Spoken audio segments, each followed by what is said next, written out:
Well, allergy season is here and it's in full swing. If you're like me, you're definitely feeling the effects, but thankfully we have Dr. Amy Shah with us today who's going to give us some tips on dealing with allergies. Welcome, Dr. Shah. Thank you so much. So first off, why is this allergy season so bad? Erica, allergy season is getting worse and worse every single year. We have 50 million Americans suffering from allergies today, and that's a lot more than even just 20 years ago. So we know we have kind of an epidemic on our hands. How do you know then if it's seasonal allergies versus not seasonal?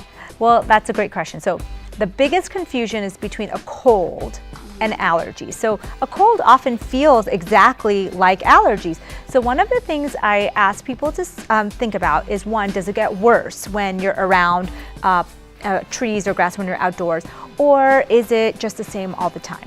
A cold usually lasts about 3 to 5 days and then it goes away, whereas allergies are kind of low grade all the time. And the biggest thing to tell between a cold and allergies is itch. If you have itchy eyes, itchy throat, or if you have itchy skin, that's a huge sign that this is allergies and not a cold. So one thing that I do notice when I'm really suffering from allergies is that I feel so drained. I get super tired. So why do allergies cause fatigue?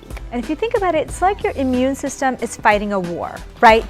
It is going into your sinuses, it's attacking these things that it finds to be enemies, it's draining to your body to be constantly fighting this battle. All your resources are kind of diverted to fighting these allergies, so that's why you feel fatigued. Yeah. Do you have any tips on what we should be looking for when we're looking for allergy medicine? Okay, so I like to break this section up into kind of natural things you should be doing, medication-based things you should be doing, and maybe foods and like supplements you can be using. So in terms of medications, let's talk about that first. Nasal sprays like Flonase, Nasonex, and Q-Nasal, those things, nasal steroids are the #1 thing that helps with allergic rhinitis. So when we looked at, people always think it's Zyrtec or Claritin or Allegra over-the-counter pills, but it's actually the nasal steroids that help the most, and you have to start early, about 2 weeks it takes to get the full result. And that's where I would go with the medications. When you're talking about natural stuff like a neti pot, where you actually use natural nasal saline to kind of clean out the passageways.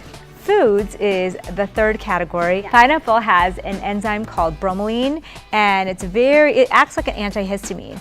Another one is turmeric. Turmeric root, as you know, is like a super anti-inflammatory root, but it also helps a lot in allergies, which is surprising. Is it safe to do a nasal spray all year round? Okay, so this is something that you should really look into. So make sure that your nasal spray is not a decongestant nasal spray. We don't want you to be using a decongestant every single day. What we want you to be using is something like a Flonase or a Nasonex, a fluticasone. I would say it is safe to be using the nasal steroids, not so great to be continuing to use a nasal decongestant. One of the last things I'll say is allergy immunotherapy can be really helpful to those people who really can't get a handle on allergy season. Okay, well, thank you so much, doctor. If you'd like to contact Dr. Shah, just head over to her website.